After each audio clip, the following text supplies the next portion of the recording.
Yeah, done guys. So last classes లో tables లో డేటాని ఏ విధంగా మనము సెర్చ్ చేయాలి అనేది క్లియర్ గా డిస్కషన్ చేసాం.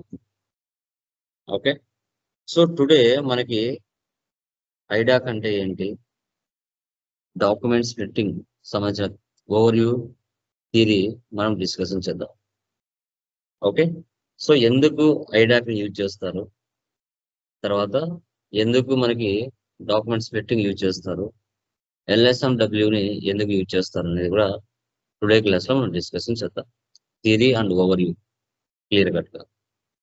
యా, సో పీపీటీ కనబడుతుందా? Please confirm. ఎస్ సార్, కనిపిస్తుంది. యా, చూడండి, ఐడాక్ అంటే ఏంటి అంటే ఇట్స్ ట్రాన్స్ఫర్ ఇంటర్మీడియట్ డాక్యుమెంట్ అంటారు. ఇంటర్మీడియట్ డాక్యుమెంట్ అని చెప్తాం. దీన్ని సింపుల్ గా డేటా కంటైనర్ అని పిలవచ్చు.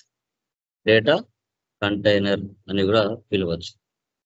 ఇది ఏమి చేస్తుంది సార్ అంటే exchange information between any two processes that can understand the syntax and semantics of the data.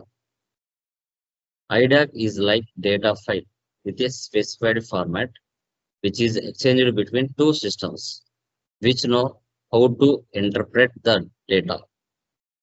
When we execute an outbound ALE process, an IDAC is created. In the SAP system, IDACs are stored in database. Every has a unique number within a client. ఇక్కడ non SAP నుంచి ఎస్ఏపిలకి డేటాని map చేసినప్పుడు మనకి కొన్ని files ని మధ్యలో మనం use చేస్తాం. ఇలాంటివి ALE అనే ఒక file, application link enabling. Okay, so ఇక్కడ ఏంటంటే నాన్ ఎస్ఏ టూ సిస్టమ్స్ లో అనమాట, టూ సిస్టమ్స్ యూజ్ చేస్తారు. ఒక సిస్టమ్ నుంచి మరో సిస్టంలోకి డేటా ఎలాంటి మిస్ మ్యాచ్ అవ్వకుండా, ఓకే, వాటి యొక్క సింటాక్స్ కానీ తర్వాత సెమాంటిక్స్ కానీ డేటా మిస్ మ్యాచ్ అవ్వకుండా ఏ విధంగా మ్యాప్ చేయాలి, దీన్నే ఐడాక్ అంటారు. ఇన్బౌండ్ ప్రాసెస్, అవుట్బౌండ్ ప్రాసెస్ అని కూడా పిలుస్తారు. ఎందుకంటే ప్రతి డేటా కూడా ఒక సర్వర్ లో సేవ్ అవుతుంది. ఆ సర్వర్ లో ఉన్న డేటాని, అంటే క్లయింట్ బిజినెస్ లో ఉన్న సర్వర్ లో ఉన్న డేటాని ఓకే ఎలాంటి ప్రాబ్లమ్స్ లేకుండా ఎక్స్చేంజ్ చేయడం. దీంట్లో కొన్ని ఫార్మాట్స్ ఉంటాయి. ఆ ఫార్మాట్స్ ప్రకారంగానే డేటాని మ్యాప్ చేస్తారు. ఎలా పెడితే అలా ఇవ్వకూడదు. ఎగ్జాంపుల్, డేటు, తర్వాత రెఫరెన్స్ నెంబర్, తర్వాత ఓచర్ నెంబర్, తర్వాత ఫార్మాట్, తర్వాత బ్యాంక్ డీటెయిల్స్, తర్వాత అమౌంట్, అలా ఫీల్డ్స్ ఉంటాయి ఎక్సెల్లో. ఆ ఫీల్డ్స్ ప్రకారంగానే డేటాని టైప్ చేసి పెట్టుకోవాలి. దాన్ని యాజ్ ఇట్ ఈస్ గా మనము అప్లోడ్ చేయొచ్చు.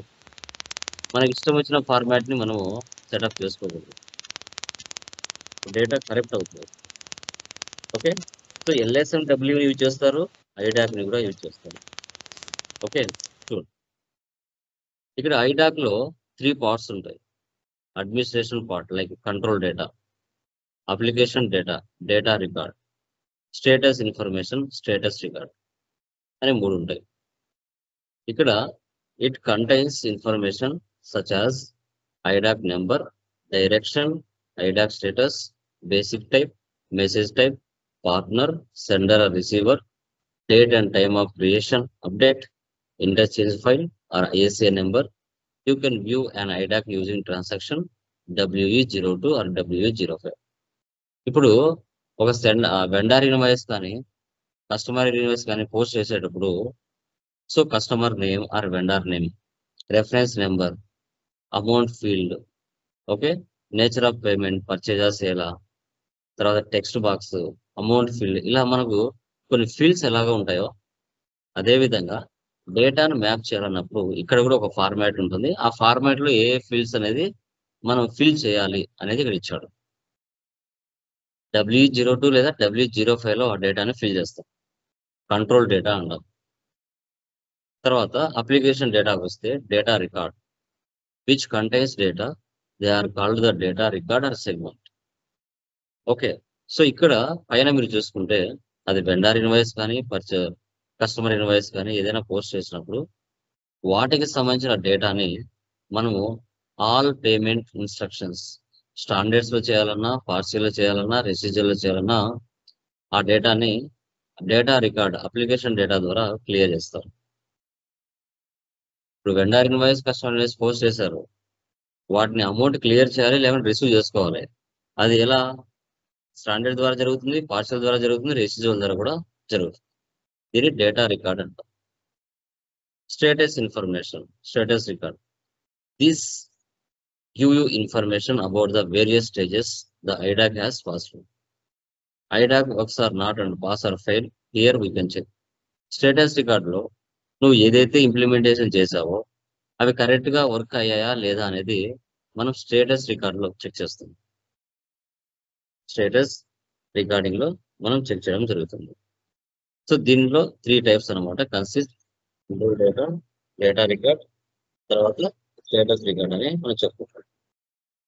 అప్లికేషన్ లింక్ ఎనేబులింగ్ ఏఎల్ఈ ద్వారా కూడా చేస్తారు, అదేంటి చేద్దాం. సో దీంట్లో మళ్ళీ కోడ్స్ ఉంటాయి. కోడ్స్, సో ఏఎల్ఈ అంటే మనకి అప్లికేషన్ లింక్ ఎనేబులింగ్ అని. తర్వాత ఈడిఐ అని. EDI like electronic data interchange. ఈ రెండింటిని యూజ్ చేస్తారు డేటాను మ్యాప్ చేసేటప్పుడు. టిఆర్ఎఫ్సి codes ALE, file codes EDI అంటారు. వీటి ద్వారా నాన్ ఎస్ఏపి నుంచి ఎస్ఏపిలోకి డేటా మ్యాప్ చేస్తారు. Port defines the technical connection between your SAP system and other system. You want to transfer data with subsystem. The port defines medium which data is exchanged between the two systems. Two ports, TRFC ports, ALE అంటారు, file ports అంటే EDI అంటారు. Okay, ఎందుకంటే కంపల్సరీగా ఏదో ఒక link అయితే ఉంటుందండి. రెండు సిస్టమ్స్ మధ్య ఒక ప్రాసెస్ జరగాలనుకున్నప్పుడు కంపల్సరీగా కొన్ని టెక్నికల్ పోర్ట్స్ అనేది కంపల్సరీ యూజ్ చేస్తారు.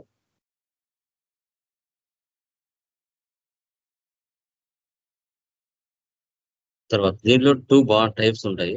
Inbound IDoc, out bound IDoc. Inbound process configuration చూస్తే పార్ట్నర్ ప్రొఫైల్ W020 చూస్తారు. ఇక్కడ create and basic IDoc type W30, create a message type W81, associate A manage message type to basic IDoc type W82, create the function model for processing the IDoc, define the function model characteristics BD51, allocate the inbound function model to the message type W57, defining process code W42, creation of partner profile W20. What is the process of inbound and outbound? Inbound అంటే ఏంటి, outbound అంటే ఏంటి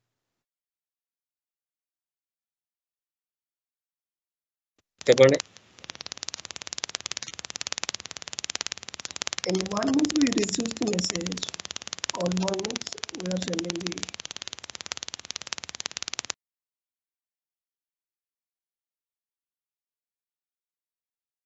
చెప్పండి, inbound అంటే ఏంటి? Inbound అంటే purchase sir, out bound అంటే sales. Inbound అంటే purchase. Okay, very good. So like it refers to an intermediate document అని చెప్పొచ్చు that enters the SAP system from an external source, facilitating data exchange between two different systems. అంటే like ఇక్కడ మనం ఏం చెప్పొచ్చు, రెండు systems మధ్య డేటాని ఓకే ఒక సిస్టమ్ నుంచి మరో సిస్టంలోకి వెళ్ళడాన్ని మనం ఇన్బౌండ్ అలా చెప్పినట్టుగా మనకి పర్చేజ్ అని చెప్పచ్చు. అంటే డేటా ఏదైతే డేటా ఉంటుందో ఒక సిస్టమ్ నుంచి మరో సిస్టంలోకి ఫ్లో అవటం, దాన్ని ఇన్బౌండ్ అని మనం చెప్తాం. ఓకే, ఇంకా అవుట్ బౌండ్ అంటే ఏంటి, ఓకే ఒక సిస్టంలోకి ఎంటర్ అవుతే మరో సిస్టంలోకి అవుట్ అవుతుంది, దాన్ని అవుట్ బౌండ్ అంటాం. Data flows out of the SAP system. ఇది outbound process configuration W20.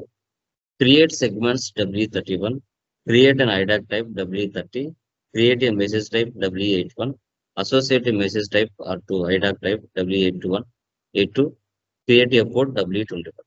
ఇది అవుట్ బౌండ్ ప్రాసెస్ ఉంటుంది. ఓకే. సో మనం కరెక్ట్ గా చెప్పాలంటే non SAP is done by EDI అంట, electronic data interchange, whereas data transfer SAP to SAP. SAP నుంచి ఎస్ఏపిలోకి map చేస్తే అప్లికేషన్ లింక్ ఎనేబులింగ్ అంటాం. అప్పుడు ఒక యూనిక్ నెంబర్ అనేది జనరేట్ అవుతుంది, అది EDI. Okay. Control data, data record, status record అని చెప్పాను కదా, అలా. ఓకే. ఇది ఐడాక్ ఇన్ఫర్మేషన్. ఈ మ్యాప్ చేసే సిచ్యువేషన్స్ మీ వరకు రానివ్వరు. ఎవరైతే మీ సూపర్ సీనియర్స్ ఉంటారో ఆల్మోస్ట్ వాళ్ళే వర్క్ చేస్తారు, మిమ్మల్ని అంతవరకు రానివ్వరు. ఓకే. ఇది హై రిస్క్ అని చెప్పలేము కదా, కానీ కొంచెం రిస్క్ తో కూడిందే. ఎలాంటి డేటా మిస్ మ్యాచ్ అవ్వకుండా కరెక్ట్ కాన్ఫిగరేషన్ అనేది చేయాల్సి వస్తుంది. ఎస్డి అంటే ఏంటి చెప్పండి? What is the meaning of SD? Sales and sales and distribution. Distribution. Sales and distribution. దీన్ని O2C అంటారు, ఆర్డర్ టు క్యాష్ అంటాం. ఇది ఎవరికి ఇచ్చేస్తారు? మన బిజినెస్ మార్కెట్ లో ఉన్న కస్టమర్స్ ఎవరైతే ఉంటారో ఆ కస్టమర్స్ కి మనం సేల్ చేసినప్పుడు ఆ ప్రాసెస్ ఏ విధంగా చేయాలి.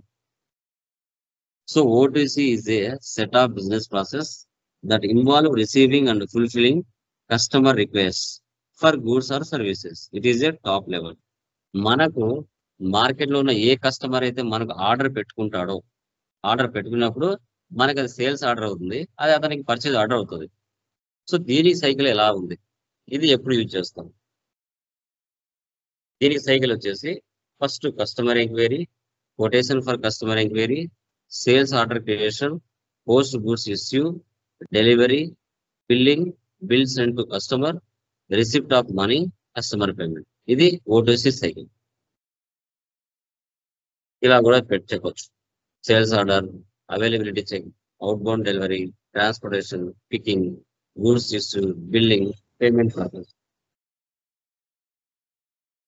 సో మీరు ఇంటర్వ్యూలు అడుగుతారు వేటికి ట్రాన్సాక్షన్ అకౌంటింగ్ ఎంట్రీస్ ఉన్నాయి అనేసి. ఎంక్వైరీ, కొటేషన్, సేల్స్ ఆర్డర్ వీటికి ట్రాన్సాక్షన్ కోడ్ ఉంటుంది, ఎంట్రీస్ ఉండవు.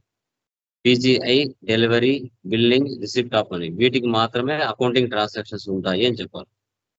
Enquiry VA11, quotation VA21, sales order VA01, PGI VL01N, delivery VL01N, billing VF01, receipt of money FB15. Okay. మీరు ఎంక్వైరీకి, కొటేషన్ కి, సేల్స్ ఆర్డర్ కూడా transaction ఉన్నాయంటే మీరు ఫేక్ అని తెలిసిపోతుంది. సో చూడండి, customer order is documented, the order is fulfilled or the service is scheduled, order is shipped to the customer, the service is performed, invoice is created and sent to the customer by accounting receivables, customer sends payment that is collected by the company, the payment is recorded in the general ledger. ఇప్పుడు మీరు Amazon లో ఒక order పెట్టుకుంటారు, అది మీ వరకు reach అవ్వడానికి ఎంతో process backing లో జరుగుతుంది. ఓకే. అలా అన్నమాట. ఫస్ట్ వన్ చూడండి, ఎంక్వైరీ. మీరైనా, మీ బిజినెస్ అయినా కానీ, కస్టమర్ అయినా కానీ, ఎవరైనా కూడా అతను కూడా ఒక 10 మంది దగ్గర ఎంక్వైరీ చేసుకుంటాడు. ప్రైస్ ఎలా ఉంది, ప్రోడక్ట్ ఎలా ఉంది, ఏ విధంగా వాళ్ళ రూల్స్ రెగ్యులేషన్స్ ఉన్నాయి, ఓకే, ఏం బెనిఫిట్స్ ఉన్నాయి అనేసి వచ్చి ఎంక్వైరీ చేసుకుని వెళ్తారు.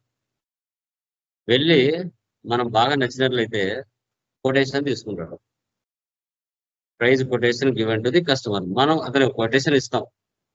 వచ్చాడు 10 మంది దగ్గర ఎంక్వైరీ చేశాడు, మనం బెస్ట్ గా అనిపించాం, మన దగ్గర కొటేషన్ తీసుకున్నాడు.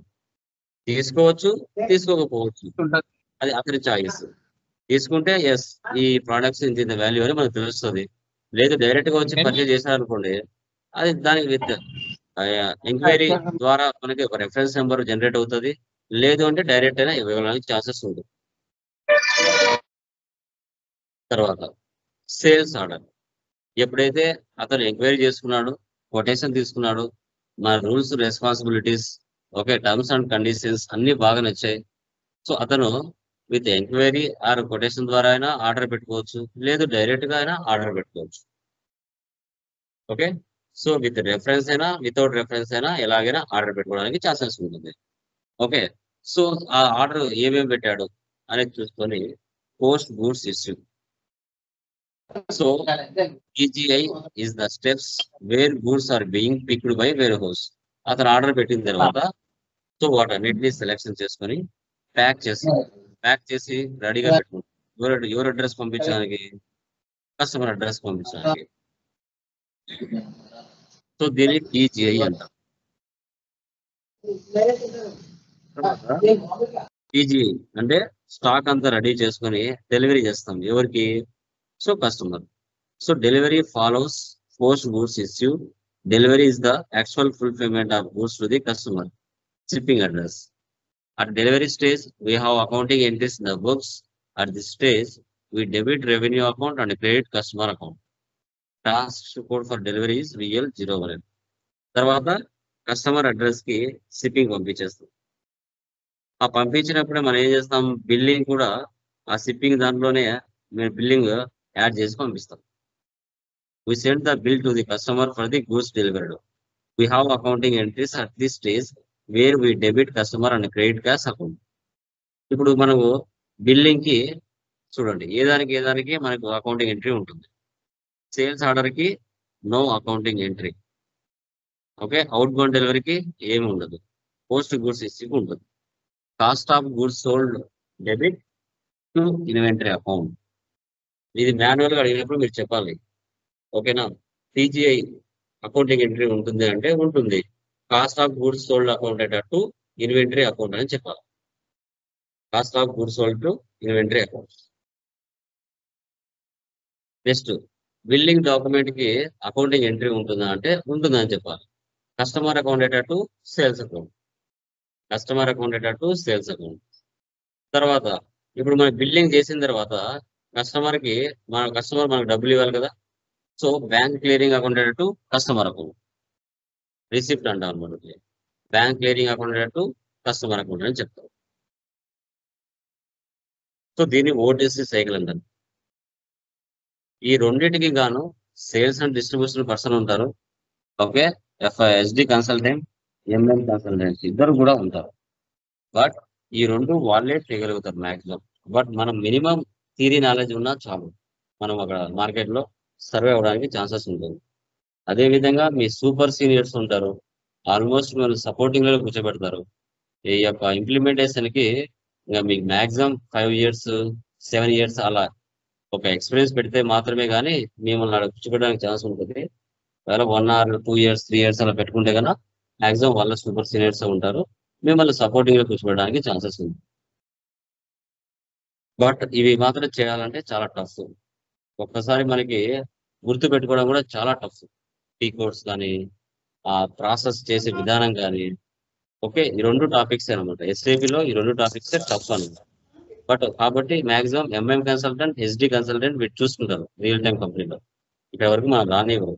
బట్ మనం మినిమం ప్రాసెస్ అనేది తెలిసి ఉండాలి. అది మెయిన్ ఉంది.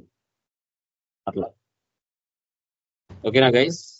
క్లియరా? అర్థమైంది? సార్ మరి 3 years పెట్టమంటారా 5 years పెట్టమంటారా సార్? ఒకటి 5 years పెట్టారంటే కాల్స్ వస్తాయి స్వామి గారు. 5 years పెడతాం కానీ సార్ మరి ఇప్పుడు మన ఈ నాలెడ్జ్ సరిపోతుందా లేకపోతే ఇంకేమన్నా అడుగుతారా ఎక్స్ట్రా అట్లా? చాలు. మరి మీరు అంటున్నారు మధ్యలో అకౌంట్స్ పేయబుల్ అకౌంట్స్ రిసీవబుల్ వరకే సపోర్ట్ తీసుకుంటూ సపోర్ట్స్ లోనే వేస్తారు అని చెప్పేసి అంటున్నారు. అంటే ఇప్పుడు కంపెనీలో ఎక్కువ కన్సల్టెంట్స్ ఉన్నప్పుడు మిమ్మల్ని ప్రీవియస్ ప్రాజెక్టులు చేసినప్పుడు అక్కడ కూర్చోబెడతారు. ఇప్పుడు సూపర్ సీనియర్స్ ఇద్దరు ఉన్నారండి, వాళ్ళని పెట్టుకొని మిమ్మల్ని కూడా రిక్రూట్ చేసుకున్నారు. ఫ్యూచర్ లో ప్రాజెక్ట్ వస్తుందని రిక్రూట్ చేశారనుకోండి. సో అప్పటి వరకు మిమ్మల్ని ఇంప్లిమెంటేషన్ ఇన్వాల్వ్ కానివ్వరు కదా, వాళ్ళు ఉన్నారు కదా ఆల్రెడీ. ఓకే, సో మీరు అంతవరకు ఏం చేస్తారు? మీకు సపోర్టింగ్ లో కూర్చోబెడతారు. ఎస్, ఇమీడియట్ గా ప్రాజెక్ట్ వచ్చిందన్నప్పుడు దానిలో కూర్చోబెడతారు. ఆల్మోస్ట్ మీకు వెళ్ళినప్పుడు KT ఇస్తారు, నాలెడ్జ్ ట్రాన్స్ఫర్. ఓకే, అవి కంపల్సరీగా మీరు తెలుసుకోవాలి ఎట్లా ఏంటి అనేసి. అవన్నీ మీకు చెప్తారు ఎలా అనేసి రియల్ టైమ్ లో. ప్రాబ్లం అయితే ఏమి ఉండదు. ఓకే, ప్లేస్మెంట్ ఎట్లా సార్? ఏంటండి ప్లేస్మెంట్ ఎట్లా అంటున్నా అంటే నౌకరీలో పెట్టేసినాకనే మీకు తెలుస్తుంది కదా. ఒక 3-4 ఇంటర్వ్యూస్ మీకు అటెండ్ అవుతే వాళ్ళు ఏం అడుగుతున్నారో నేను చెప్పడం కంటే మీరు ఫేస్ చేసినప్పుడు తెలుస్తుంది. ఏం అడుగుతున్నారు, ఎలా అడుగుతున్నారు, నేను ఎంతవరకు రియాక్ట్ అవ్వగలుగుతున్నాను అనేది మీకు క్లారిటీ వస్తుంది 100%. ఎక్స్పీరియన్స్ ఓకే, తోనే అర్థమైపోతుంది అన్నమాట. 100%. మీరు ఎక్స్పీరియన్స్ పెడితే ఎలా ఉంటుంది, ఎక్స్పీరియన్స్ పెట్టకపోతే ఎలా ఉంటుంది అనేది క్వశ్చన్స్ మీకు డిఫరెన్స్ తెలుస్తుంది. 100% డిఫరెన్స్ తెలుస్తుంది. అది సార్ ఒకసారి మీరు చెప్పారు కదా సార్, ఆల్రెడీ వర్క్ చేసిన వాళ్ళని ఒకసారి involve. Yeah, good evening all of you. Good evening sir. Yeah, very good evening. Good evening sir. Good evening sir. Yeah, good evening ma'am. So done. Last class చేస్తున్నారా? Cost centres క్లియరా? చేస్తున్నారా guys? Yeah, Srinivas, Swamy, Rajani, Radhika garu చేశారండి? Clear? Okay, done guys. So next one చూడండి, profit centre configuration. Profit centre configuration. So దీని new GL concept అని కూడా పిలుస్తారు. Okay, అసలు ఏంటి ప్రాఫిట్ సెంటర్ అంటే ఏంటి అనేది తెలుసుకున్నాం. So it is used to managing internal controlling. It is main of profit centre accounting is to determine profit for internal areas of responsibility.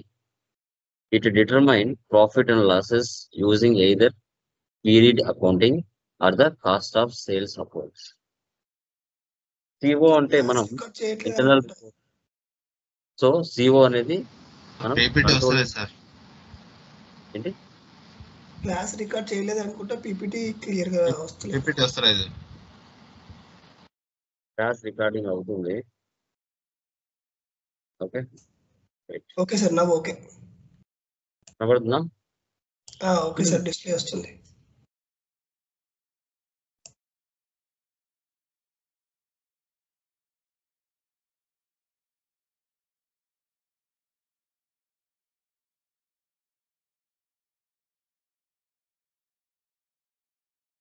Yeah, no it is ఓకేనా? కనబడుతుందా PPT?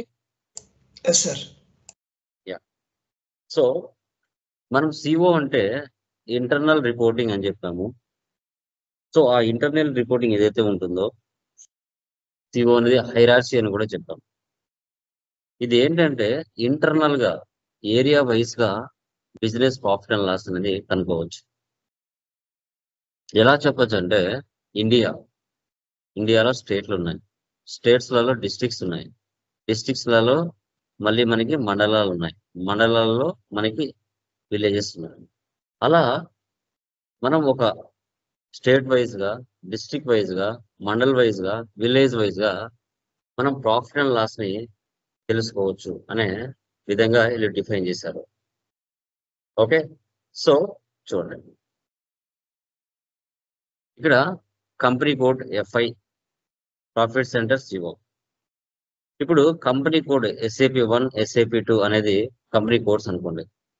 అంటే FI అనేది company code wise గా business profit and loss అనేది మనం identify చేసేవాళ్ళం external reporting. అదే COకి వస్తే బిజినెస్ ఏరియా వైజ్ గా, ప్రోడక్ట్ వైజ్ గా, డిపార్ట్మెంట్ వైజ్ గా ఇంటర్నల్ రిపోర్టింగ్ అనేది డిజైన్ చేయొచ్చు అనేది ఇక్కడ concept. So why do we create profit centre? The main aim of creating a profit center in SAP CO is to analyze the cost of product line or a business unit. ఇప్పుడు ఒక product తయారు చేయడానికి ఒక budget మనం అనుకున్నప్పుడు దాన్ని ముందుగానే analysing చేసి ఇన్ టైంలో దాన్ని కంప్లీట్ చేసే విధంగా, బడ్జెట్ ఎక్కువ అవ్వకుండా తక్కువ అమౌంట్ లోనే బెస్ట్ క్వాలిటీతో ఏ విధంగా ప్రాఫిట్ లోకి తీసుకురావాలనేదే ఇక్కడ concept. You can generate profit and loss accounts according to your profit center and generate balance sheets. However, a profit center should only be used for internal reporting purposes. మన balance sheet లో values చూడాలంటే assets ఉంటాయి, okay, liabilities ఉంటాయి.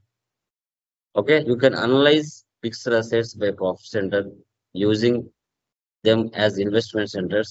This makes it possible to expand profit center to investment centres అని మనం చెప్పుకుంటాం. చూడండి, profit centre accounting. So ఇక్కడ రీజన్ వైజ్ అంటే branch offices and plans, function wise production and sales, product wise product ranges and divisions. ఈ విధంగా product wise location wise దీన్ని divide చేసి ప్రాఫిట్ అండ్ లాసెస్ మనం ఐడెంటిఫై చేయొచ్చు. ఎలా అనేది ఇప్పుడు మనం చూద్దాం.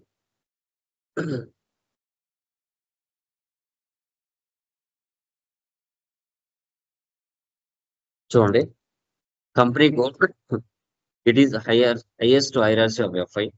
అదే కంట్రోలింగ్ ఏరియాలో it is highest hierarchy of CO. ఇప్పుడు కంట్రోలింగ్ ఏరియా మనం క్రియేషన్ చేసాం క్లియర్ గా. చేసిన తర్వాత ఈ కంట్రోలింగ్ ఏరియాలో ఒక స్టాండర్డ్ హైరార్సీ అంటే ఒక ఇండియా అనుకోండి. ఇండియాలో మళ్ళీ మనం స్టేట్స్ అంటే profit centre groups reporting purpose wise అంటే ఎలా చెప్పొచ్చు? ఈ ప్రాఫిట్ సెంటర్ గ్రూప్స్ అంటే కంపెనీ కోడ్ 1, కంపెనీ కోడ్ 2 అని చెప్పొచ్చు. వీటిని స్టేట్స్ అనుకోండి.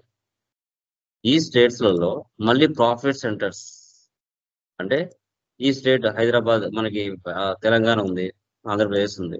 దాంట్లో మనకి హైదరాబాద్ అనేది ఒక ఏరియా కావచ్చు, ఒక డిస్టిక్ కావచ్చు. తర్వాత మనకి ఆంధ్రప్రదేశ్ లో చూసుకున్నట్లయితే లైక్ ఒక వైజాగ్ అనేది ఒక ప్రాఫిట్ సెంటర్ కావచ్చు. ఆ వైజాగ్ ప్రాఫిట్ సెంటర్ లో మళ్ళీ బిజినెస్ ఏరియాస్ ఉంటాయి. ఇక హైదరాబాద్ ఉంది, హైదరాబాద్ లో మళ్ళీ ఎస్ఆర్ నగర్ ఒకటి, అమీర్పేట ఒకటి. ఒకవేళ బెంగళూరు ఉంది, బెంగళూరులో మళ్ళీ మరతాహలి, ఆర్కే నగర్. ఆ విధంగా మనము డివైడ్ చేయొచ్చు. అంటే కంపెనీ కోడ్స్ కింద మళ్ళీ అంటే స్టేట్స్ కింద మళ్ళీ డిస్ట్రిక్ట్స్ లలో మళ్ళీ మండలాలు. ఈ విధంగా మనం డిఫైన్ చేయొచ్చు. ఇది ఎలా అనేది ఇప్పుడు మనం చూద్దాం. చెప్పడం కంటే చూపిస్తే మీకు క్లారిటీ వస్తుంది. Okay, yeah. ఇప్పుడు ఓకే కేపీలో కంట్రోలింగ్ ఏరియాని మనం క్రియేషన్ చేసాం. ఓకే, ఎస్ఏపి ఓపెన్ చేస్తున్నాను. Product wise, area wise, location wise ఇవన్నీ చూస్తున్నాను కదా.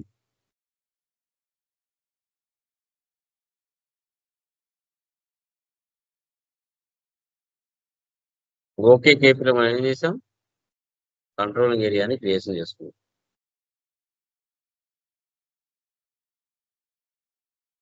పొజిషన్,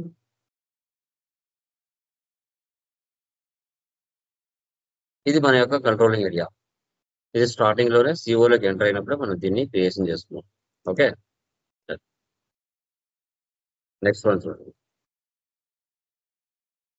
ఇప్పుడు activate controlling area. SAP menu, accounting, financial accounting, general ledger, master records, profit centre, set controlling area.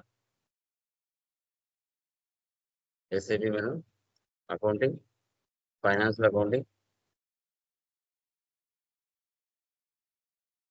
General ledger, master records, profit centre, OKKS, set controlling area. దీన్ని click చేయాలి. ఇక్కడ మన business సంబంధించిన controlling area ఇవ్వాలి. అంతే, just activate అవుతుంది. Okay, ఇది complete. ఇప్పుడు define profit centre standard hierarchy in controlling. Okay, ఎస్పీఆర్ఓలోకి వెళ్ళాలి.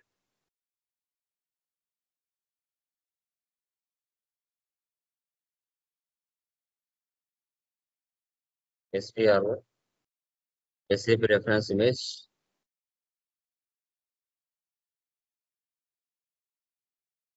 ఫైనాన్షియల్ అకౌంటింగ్ న్యూ,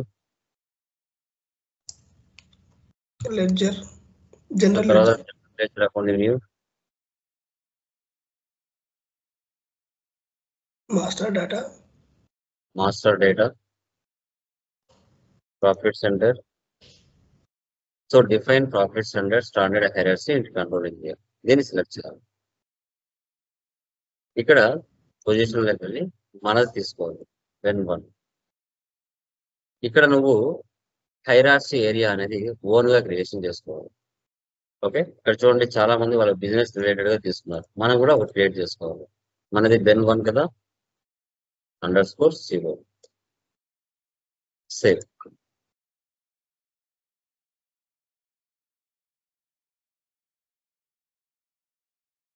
గుర్తుండకపోతే ఇక్కడ రాసుకోవచ్చు.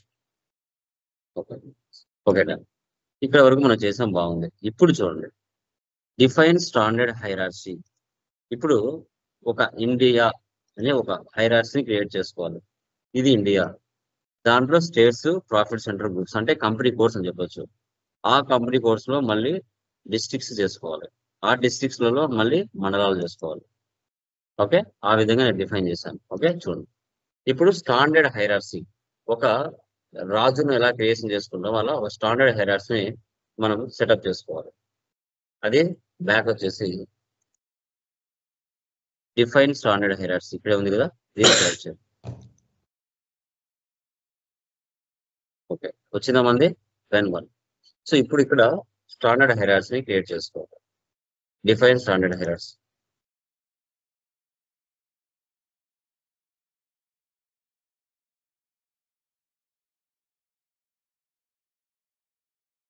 ఎంటర్ ఇవ్వండి, ఒకసారి సేవ్ చేయండి.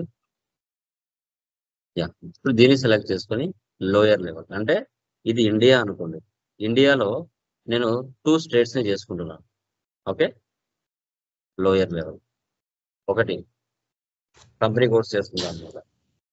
ఇక్కడ చూడండి, company codes, profit centre groups అనమాట. సో ఇప్పుడు వెన్ 1 అనే ఒక కంపెనీ కోడ్, వెన్ 2 అనే ఒక కంపెనీ కోడ్.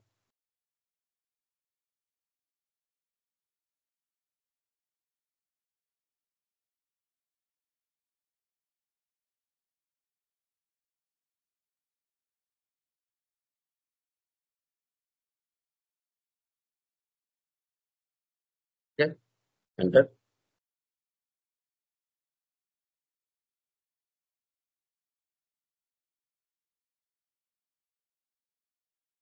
మళ్ళీ దీన్ని సెలెక్ట్ చేయండి, same level.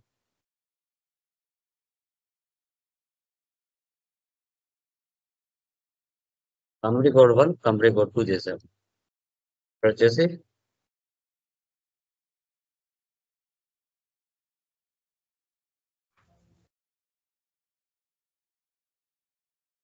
When 2.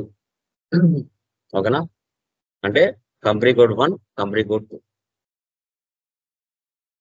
Okay, profit centre groups అనమాట. ఎంటర్. ఈ ప్రాఫిట్ సెంటర్ గ్రూప్స్ లో మళ్ళీ మండలాలు అంటే ఇండియాలో స్టేట్లు చేసుకున్నాం. ఇప్పుడు ఈ స్టేట్ లో మళ్ళీ డిస్ట్రిక్ట్స్ చేసుకోవాలి. లోయర్ లెవెల్ ఏంటి మిమ్మల్ని ప్రాఫిట్ సెంటర్స్ మాత్రమే. ఇక్కడ ప్రాఫిట్ సెంటర్ గ్రూప్స్ అయితే ఇక్కడ ఓన్లీ ప్రాఫిట్ సెంటర్స్. హైదరాబాద్ ఒకటి ఉంది, బెంగళూరు ఒకటి ఉంది. ఇక్కడ పెన్ 1 హెచ్వైడి.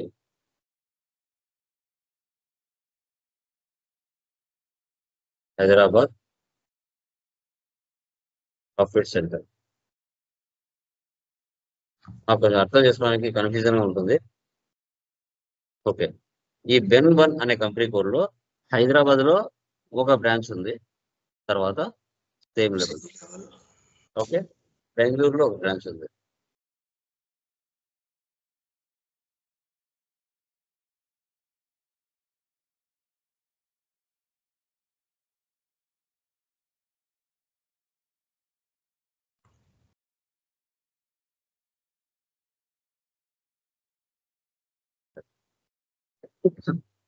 ఇండియా ఇది అవుతే బెన్ 101 అనేది ఒక స్టేట్ అవుతుంది, బెన్ 102 అనేది ఒక స్టేట్ అవుతుంది. ఈ బెన్ 101 అనే స్టేట్ లో మళ్ళీ డిస్టిక్లు అనుకోండి, హైదరాబాద్ అనేది బెంగళూరు అనేది ఒక డిస్టిక్ అనుకోండి. ఈ హైదరాబాద్ లో మళ్ళీ సబ్ ఏరియాస్ ఉంటాయి.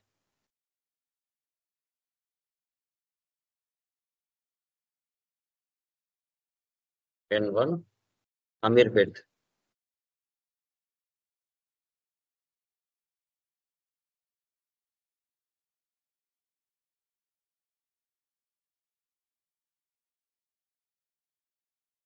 ప్రేమించాం మనం. ఇక్కడ చూడండి, ఎస్ఆర్ నగర్ ఉంది, అమీర్పేట్ ఉంది.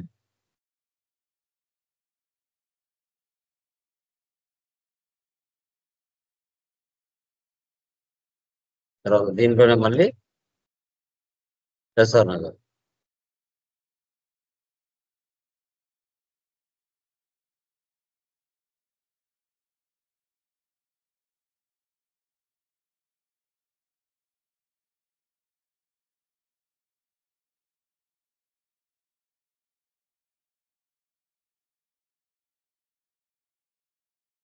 ఇట్లా ఎన్నైనా చేసుకోవచ్చు guys ఇంకా.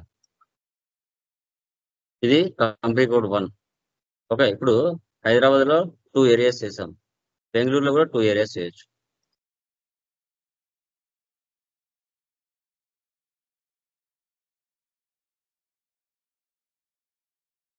మారత హరే ఇంకోటి.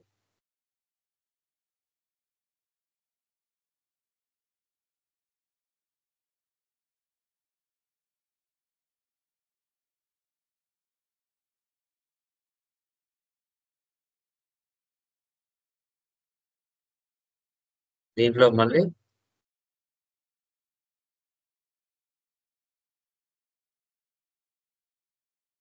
ఏమైనా మళ్ళీ SR RK Nagar.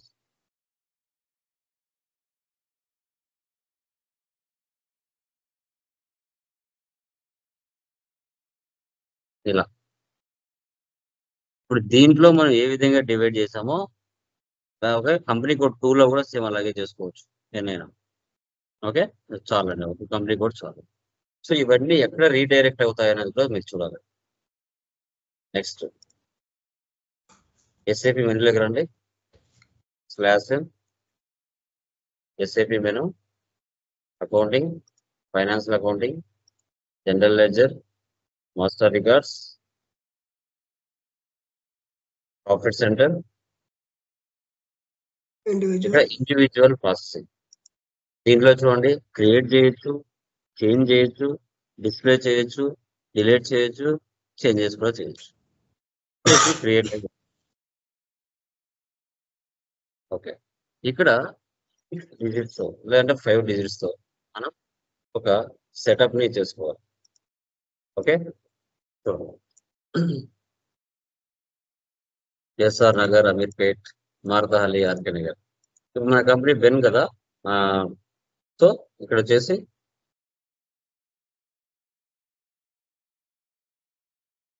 B100 master data. చూడండి, profit centre, analysis period, finance layer ఇవ్వాలి. ఇక్కడ ఫైనాన్స్ లేయర్ 01, 04, 2024 నుంచి ఇంకా 99 వరకు, లేదంటే ఫైనాన్స్ లేయర్ ఇస్తారో ఇవ్వచ్చు, ప్రాబ్లం లేదు. అంతవరకు మాత్రం వర్క్ అవుతుంది. లేదా 2026 ఇస్తారో ఆవిడే ఇవ్వచ్చు. ఇక్కడ Ameerpet profit centre, person responsible mister Kalyan.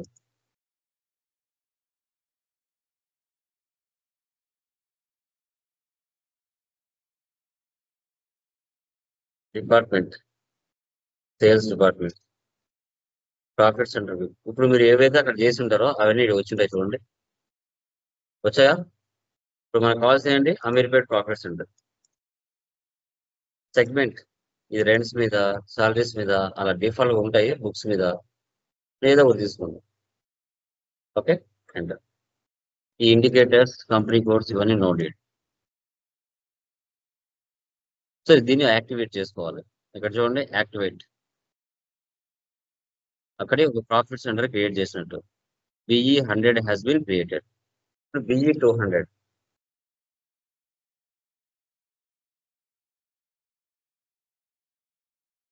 SR Nagar, Kalyan, sales. So SR Nagar,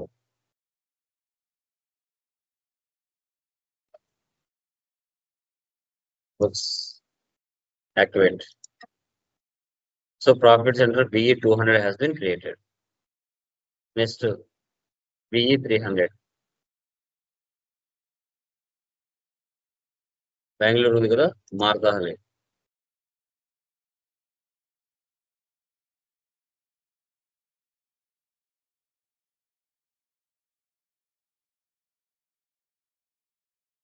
mister Ram, administration department అనుకోండి.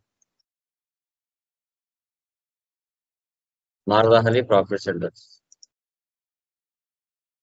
సో వీటికి వచ్చేసి పెన్స్ తీసుకోండి.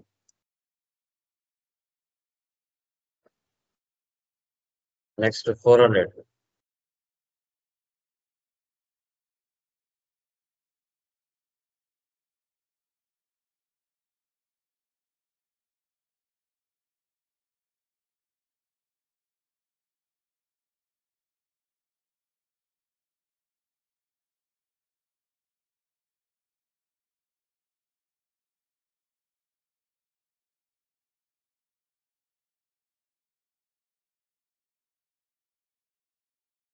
ఓకే, ఈ విధంగా క్రియేట్ చేసుకోవాలి. నెక్స్ట్ ఓకే, ఒకవేళ ఏమైనా చేంజెస్ చేయాలి అనుకుంటే చేంజెస్ కూడా చేసుకోవచ్చు. ఓకే, ఏ దాంట్లో చేంజెస్ చేయాలి? బిఈ 100లో చేంజెస్ చేయాలనుకోండి, అది ఓపెన్ చేసుకొని ఏదైనా మీరు మార్చుకోవాలనుకున్నా మార్చుకోవచ్చు ఇక్కడ. ఓకే, మీరు పెట్టి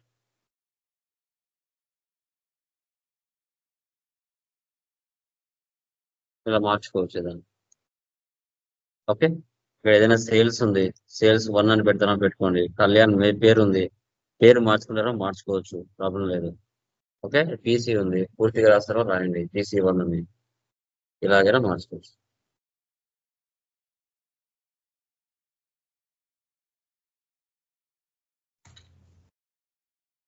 ఓకే, తర్వాత డిస్ప్లే ఏమైనా చూడాలి, ఓన్లీ చూడాలంటే చూడొచ్చు.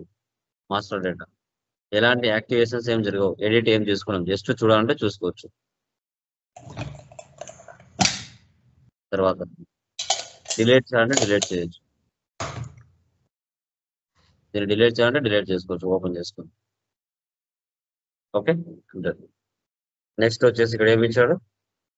KS02 కాస్ట్ సెంటర్ మీరు చేశారు కదా, KS02 KS02లో కలెక్షన్ ఆఫీస్ చేశారు కదా, వాటికి బ్యాక్ ఎండ్ లో ప్రాఫిట్ సెంటర్ ఇవ్వచ్చు. KS02 ఇక్కడ మీరు ఏం చేశారు? KS02లో 1001 కలెక్షన్ ఎక్స్పెన్స్ కి ప్రాఫిట్ సెంటర్ ఇక్కడ అలాట్ చేయొచ్చు. ప్రాఫిట్ సెంటర్ మీరు ఏవైతే అలా క్రియేట్ చేసి ఉంటారో అవిడికి వస్తాయి. సో అమీర్పేట్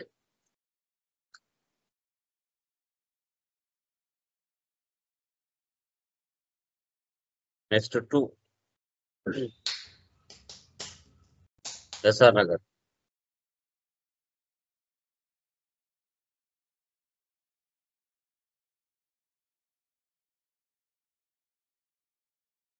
ఓకే, లేదా 2001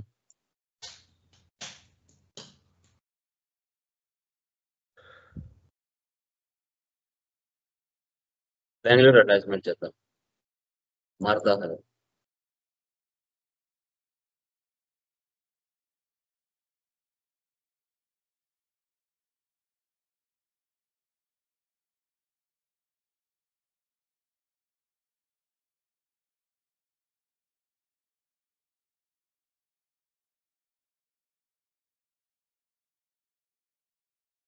సో ఇప్పుడు ఫైనల్ గా జిఎల్ పోస్టింగ్ AP50లోకి వెళ్ళి ఎంటర్ చేద్దాం.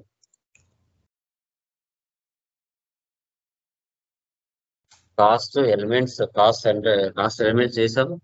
కాస్ట్ సెంటర్ వైజ్ కనుక్కున్నాం, సెగ్మెంట్ వైజ్ కనుక్కోవచ్చు, ప్రాఫిట్ సెంటర్ వైజ్ కూడా కనుక్కోవచ్చు.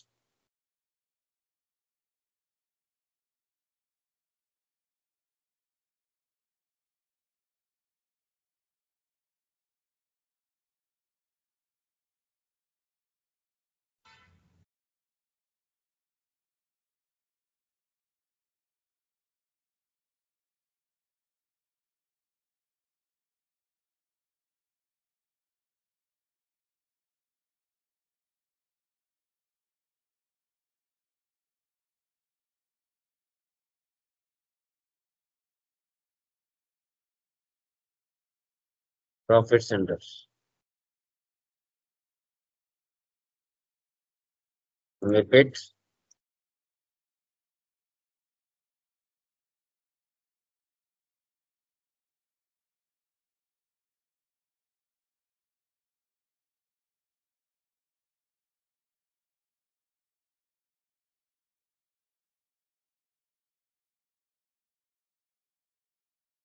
ఎస్ఆర్ నగర్.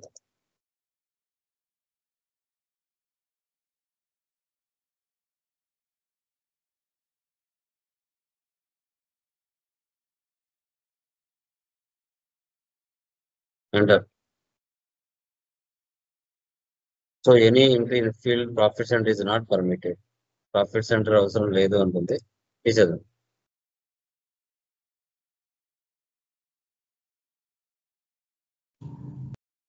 ప్రాఫిట్ సెంటర్ ఇవ్వకపోయినా మనకి ఇక్కడ చూడండి ఆటోమేటిక్ గా తీసేసుకుంది బ్యాక్ ఎండ్ పర్టికులర్ ఇవ్వాల్సిన అవసరం లేదు.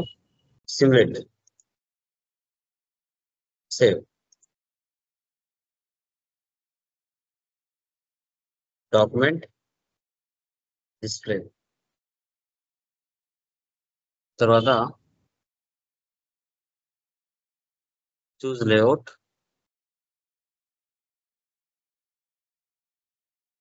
చూడండి కాస్ట్ సెంటర్ వైజ్ గా షో చేస్తుంది, ప్రాఫిట్ సెంటర్ వైజ్ గా షో చేస్తుంది, సెగ్మెంట్ వైజ్ గా షో చేస్తుంది. దీన్నే profit centre configuration. Okay, so ఇప్పుడు మీరు హైదరాబాద్ తీసుకున్నారు, బెంగళూరు కూడా తీసుకోవచ్చు. సాలరీస్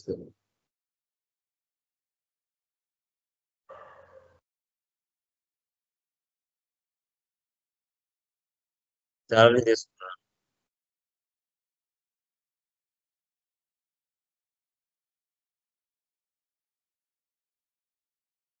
కాస్ట్ సెంటర్ లో వేరే తీసుకున్నాను.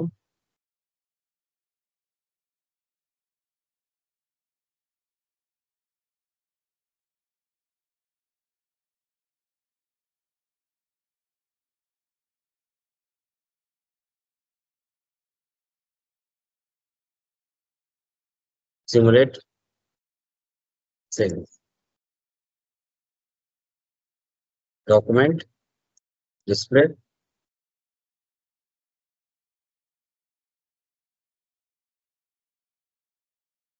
చూసారా బెంగళూరు కూడా వచ్చింది. సాలరీస్ సో టీ కోడ్ ఏంటి మనకి జిఎల్ అయినటువంటి డిస్ప్లే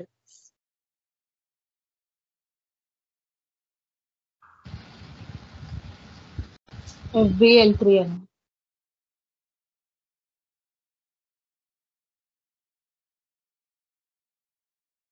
టుడే డేట్ లో పోస్ట్ చేస్తాం కదా అవి ఇక్కడ చూపిస్తాం. చాలా సింపుల్. నాకు తెలిసినంత వరకు సిఓ చాలా సింపుల్ గా ఉంటుంది, అర్థం చేసుకోవాలి, 1-2 సార్లు చేయాలి. కొంచెం ఫస్ట్ టైంలో కన్ఫ్యూజ్ అనిపించినా తర్వాత చాలా డెడ్ ఈజీగా ఉంటుంది. చాలా అంటే చాలా డెడ్ ఈజీగా ఉంటుంది. జస్ట్ కంట్రోలింగ్ ఏరియా క్రియేట్ చేస్తారు, కాస్ట్ ఎలిమెంట్స్ ని సెటప్ చేసుకుంటారు, తర్వాత కాస్ట్ సెంటర్స్ చేస్తారు, ప్రాఫిట్ సెంటర్స్ చేస్తారు. ఓకే, అంటే సెగ్మెంట్ వైజ్ గా, ప్రాఫిట్ సెంటర్ వైజ్ గా, కాస్ట్ సెంటర్ వైజ్ గా కూడా మనకి ఇక్కడ షో చేస్తాయి రిపోర్ట్స్. దీనే ప్రాఫిట్ సెంటర్ అంటారు. ఓకేనా, అర్థమైందా గైస్? క్లియరా? ఈ టర్మినాలజీ వొకాబులరీ అర్థం చేసుకోవడానికి కొంచెం టైం పడుతుంది. మినిమం 2-3 కంపెనీ కోర్స్ అన్న మీరు చేశారంటే ఒక ఐడియా వస్తుంది. మినిమం ఒక 2-3 కంపెనీ కోర్స్ చేస్తే ఆ టర్మినాలజీ వొకాబులరీ ఐడియా వస్తుంది. ఫస్ట్ టైం ఎవరికి కూడా అంతగా అనిపించదు ఏంటి ఇది అర్థం అవ్వట్లేదు అనేసి. తర్వాత చేయంగా 100% వస్తుంది, ఎలాంటి ప్రాబ్లం అయితే లేదు. Okay, clear guys? ఏమైనా డౌట్స్ ఉన్నాయి దీంట్లో? క్లియరా? Yeah, Srinivas, Swamy, Radhika, no sir. Clear? Yeah, so ఒకటి లైక్ మినిమం 2-3 కంపెనీ కోడ్లు అన్నా చేయండి అమ్మా. ఆల్వేస్ నేను చెప్తున్నాను, బెటర్ గా ఉంటుంది. ఒకటే లేకుండా కంపెనీ కోడ్స్ మార్చి చేశారంటే మీకు డిఫరెన్స్ కనబడుతుంది, ఎట్లా మారుతున్నాయి ఎంట్రీస్ అనేసి, ఎక్కడ మారుతా అంటే ఇక్కడ ఎలాంటి ఎర్రర్స్ వస్తాయని తెలుస్తుంది. గ్లోబల్ సెట్టింగ్స్ లో OB57 లో ఎలా మార్చాలి, FS00 ఎలా మార్చాలి, వెండర్ పోస్టింగ్ ఎలా మార్చాలి, కస్టమర్ పోస్టింగ్ ఎలా మార్చాలి, ఏ కంపెనీ కోడ్ లో మీరు ఉన్నారు, ఏ కంపెనీ కోడ్ లో ట్రాన్సాక్షన్ పడట్లేదు, ఇవన్నీ తెలుస్తాయి. క్లారిటీ వస్తుంది మీకు క్లియర్ గా. ఓకేనా? సో ఇంకేమైనా డౌట్స్ ఉన్నాయా శ్రీనివాస్, రాధిక, రజని?